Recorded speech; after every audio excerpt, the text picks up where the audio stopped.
우리나라가 세계에서 1위인 것. 우리나라의 면적은 약 10만 km2가 넘을 정도로 작다. 지구의 면적에 비교하자면 약 0.02%만 차지할 뿐이고 전 세계 인구 약 75억 명 중 5,200만 명이 채 되지 않는다. 전쟁 직후 1인당 국민소득이 겨우 $67에 불과했던 우리나라는 눈부신 경제성장을 거쳐 얼마 전 세계에서 7번째로 1인당 국민 총소득이 $3만 달러를 기록하기도 했다. 이렇게 짧은 시간 동안 우리는 정말 많은 것을 이뤄냈다. 보기만 해도 뿌듯해지는 당당한 1위도 있지만 급변하는 사회와 함께 등장한 어두운 부분도 많이 보인다. 어느 나라나 빛과 그림자가 존재하겠지만 유독 그 양극화 현상이 심한 우리나라, 안 좋은 부분의 1위는 어서 내려놓고 좋은 쪽으로 더 성장하는 대한민국이 되기를 희망해본다. 1인당 라면 소비량 세계 1위. 2018년 5월 세계 인스턴트 라면협회에서 조사한 결과 인스턴트 봉지 라면을 1인당 가장 많이 소비하는 나라로 한국이 꼽혔다. 물론 라면의 소비량만 보면 중국이 압도적이다. 1년에 약 390억 개를 소비하는데 우리나라는 8위에 그쳤다. 하지만 1인당 연간 섭취량만 놓고 봤을 땐 약 73.7개로 53.5개로 2위에 오른 베트남보다도 훨씬 큰 격차로 1위에 올랐다. 연령대별로 세분화하면 10대 남성이 약 117개, 10대 여성이 91개로 다른 연령층에 비해 훨씬 많이 먹는 것으로 분석됐다. 인구 대비 특허 출원. 지식 재산이라고도 할 수 있는 특허 출원은 미래 산업에 있어 매우 중요한 재산이다. 우리나라는 전 세계 무대에서 특허 분야 주요국으로 대접받을 만큼 인구 대비 특허 출원 양이 매우 많은 편이다. 특허 출원 총량만 놓고 본다면 2017년 기준 중국이 138만 1천여 건으로 우리나라 21만 2천여 건보다 무려 6배 이상이 많지만 국내 총생산 10억 달러당으로 나누게 되면 우리나라는 86.1건이며 인구 100만 명당 출원 건수는 3,189건으로 세계 1위를 차지했다. 하지만 우수 특허 비율을 낮은 편이므로 양보다는 질에 좀 더 집중하면서 산업 발전에 기여를 하는 것이 필요하다. 인구가 가장 빨리 줄어드는 나라. 유엔이 2017년에 발표한 세계 인구 추계에 의하면 OECD 회원국 중 우리나라가 생산 연령 인구 비중이 가장 높지만 50년 뒤에는 가장 낮아질 것이라고 한다. 물론 다른 나라들도 인구 감소가 나타날 것이라고 예상하지만 한국의 경우에는 감소 속도가 매우 빠를 것이라고 전망했다. 그 수치는 생산 연령 인구가 전체 인구의 절반에도 못 미치는 것으로 한 사람이 돈을 벌어서 최소 한 사람 이상의 생계를 책임져야 하는 셈이다. 1인당 해산물 소비량. 1인당 해산물 소비량도 우리나라가 세계에서 제일 많은 것으로 나타났다. 스시나 사시미 메뉴가 보편화되어 있는 일본이 왠지 더 많을 것 같지만 의외로 우리나라의 1인당 소비량이 연간 78.5kg으로 세계 1위를 차지했다. 유럽위원회 공동연구센터의 조사 결과에 의하면 우리나라 다음으로는 노르웨이 66.6kg, 포르투갈 61.5kg 차례로 소비량이 많았다. 특히 우리나라에서는 다른 나라에서는 잘 먹지 않는 해산물의 인기도 많은 편이다.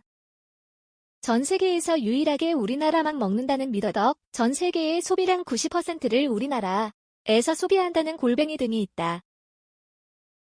노인 취업률과 노인 빈곤율. 아이러니하게도 노인 취업률과 동시에 노인 빈곤율도 세계에서 가장 많은 것으로 나타난다. 통계청에서 제출한 2018 고령자 통계에 따르면 65에서 69세가 45.5%, 70에서 74세의 고령자 취업률이 33.1%에 달했다. 이 비율은 유엔 유럽경제위원회와 유럽연합이 공동 산출한 고령 지표에 비교하면 10%대의 다른 나라보다 현저하게 높은 편이다. OECD 회원국의 70에서 74세의 고용률이 평균 15.2%에 이르는 것을 감안해봐도 확실히 높다는 것을 알 수 있다. 이렇게 일하는 고령층은 많지만 2010년 기준 노인의 빈곤율은 OECD 국가 중 우리나라만 45%를 넘었다. 일자리의 대부분이 임시직이나 일용직 같은 단순 노무직에 집중되어 있고 수입에는 크게 도움이 되지 않는다고도 볼 수 있다. 스마트폰 보유율. 오늘날 한국인의 스마트폰 보유율은 독보적으로 높은 것으로 알려져 있다. 그도 그럴 것. 이 스마트폰은 통화 기능뿐만 아니라 인터넷, 촬영, 게임, 결제 등 다양한 서비스를 제공하기 때문 여론조사기관인 퓨 리서치에 따르면 우리나라의 스마트폰 보유율은 95%로 조사 대상 27개국 가운데 가장 높았다. 이는 선진국 그룹의 평균인 76%보다도 약 20%에 가깝게 높은 수치다. 또한 한국은 스마트폰 보유율 세대 간 격차에서도 플러스 8포인트, 18에서 34세 보유율 99%, 마이너스 50세 이상 보유율 91%를 기록하며 압도적인 보유율 1위 국가인 것으로 나타났다. 빵값. 손바닥보다 작은 조각 케이크 하나에 6,000원에서 7,000원 정도 하는 현재 서울의 빵값. 비싸다고 느끼고는 있었지만 이렇게 비쌀 줄은 몰랐다. 영국의 이코노미스트 산하 경제 분석기관인 이코노미스트 인텔리전스 유닛에서는 133개의 주요 도시 생활비 보고서를 발표했는데 보고서에 따르면 서울은 상위 10개의 도시 중에 빵값 1kg당 평균 가격 15.59달러, 이 제일 비싼 도시로 꼽혔다.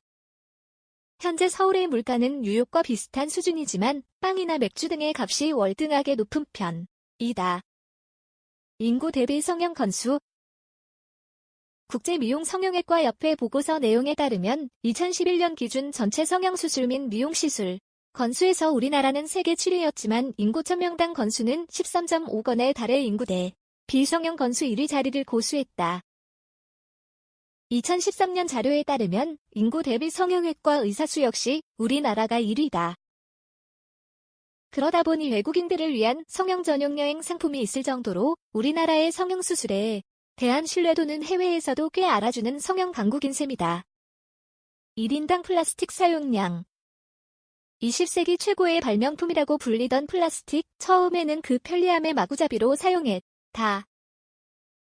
플라스틱이 처음 발명되어 사용된 지도 120여 년이 넘었는데 결국 그 편리함에 따른 대가가 독이 되어 우리를 공격하고 있다.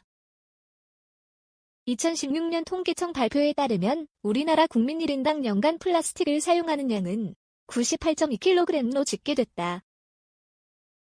2010년 기준 EU 회원국 1인당 비닐봉지 사용량이 평균 198개인데 한국은 무려 420장에 달했다. 제도적인 부분도 중요하지만 플라스틱의 심각성을 반드시 인식하고 스스로 줄일 수 있도록 노력해야 한다. 결핵. OECD 가입 국가 중 우리나라는 결핵 발생률 1위, 이로 인한 사망률 1위라는 타이틀을 꽤 오래 갖고 있다. 정부에서 결핵 퇴치를 위한 적극적인 사업을 추진해오고 있지만 2016년 세계보건기구 발표 자료에 의하면 10만 명당 77명의 결핵 환자가 발생한다고 한다. 일본 약 16명, 미국 약 3명에 비하면 그 수치는 매우 높은 편이다. 잊혀가는 질병, 과거에 많이 일어났던 질병이라고 치부하지 말고 결핵에 대한 보다 적극적인 계획, 수립과 실천이 필요하다. 자살률. 리투아니아가 OECD에 가입하면서 1위를 내주긴 했지만 사실 우리나라는 12년간 꾸준히 자살률 1위라는 불명예를 안고 살아야 했다. 2013년 기준 인구 10만 명당 28.7명의 자살률로 OECD 35개국 평균인 2.1보다 2.4배나 가까우며 1위인 리투아니아 29.0명보다 0.3명 차이밖에 나지 않는다. 그뿐만 아니라 아동 청소년 3만족도 최하위, 청소년 및 65세 이상 자살률 역시 1위였다. 가까운 나라 일본에서도 자살률이 높았지만 국가 차원에서 시행한 대응법으로 자살률을 낮춘 경우를 참고해 우리나라도 정부 주도의 적극적인 계획과 대응법이 필요한 것으로 보인다. 김. 한국 최고의 특산품 김. 2015년 한 해 3천억 원어치를 수출했으며 2017년엔 수출액이 5,380억 원을 돌파하는 등 매년 늘어나는 중이다. 김 수출액은 인삼보다 많으며 세계 1위 수출국이 한국이라고, 또한 해외 관광객 남녀노소 모두에게 굉장한 인기가 있으며 한국에 오면 꼭 사가는 것 중 하나이다. 기본적으로 조미김이 압도적인 인기를 가지고 있지만 최근에는 김자반 등 다른 김 아이템 제품도 덩달아 인기를 얻고 있다. 부탄가스. 사람들에게 잘 알려져 있지는 않지만 한국에서 의외로 세계 시장 1위를 하는 제품이 있다.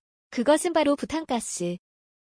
전 세계 부탄가스가 연간 소비되는 양은 약 5에서 6억 개 정도인데 그중 국산 제품은 약 4억 8천여 개로 글로벌 시장 점유율이 89%에 육박한다고 한다.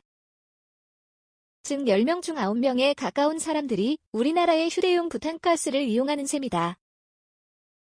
또한 과거에는 폭발의 위험성이라는 치명적인 단점을 가지고 있었지만 2008년 세계 최초로 터지지 않는 부탄가스를 출시하면서 혁신성과 기술력 두 마리 토끼를 모두 잡은 셈이다. e스포츠 초고속 인터넷망을 20년 전부터 전국에 설치했고 1만여 개 PC방에서 개인 문화가 시작된 한국은 e스포츠의 절대 강자다. 한국은 리그 오브 레전드 월드 챔피언십 5년 연속 우승, 스타크래프트 2 월드 챔피언십, 시리즈 6년 연속 우승, 주프 월드 챔피언십 8번 종합 우승 등 독보적인 위상을 갖추고 있다. 특히 리그 오브 레전드 월드 챔피언십에서는 탑 플레이어 25명 중 19명이 한국 게이머이며 한국인이 세계의 스포츠 코치의 30%를 차지하고 있다. 이 비디오를 시청해주셔서 감사합니다. 안녕히 가세요. 인사와 다음 동영상에서 만나요.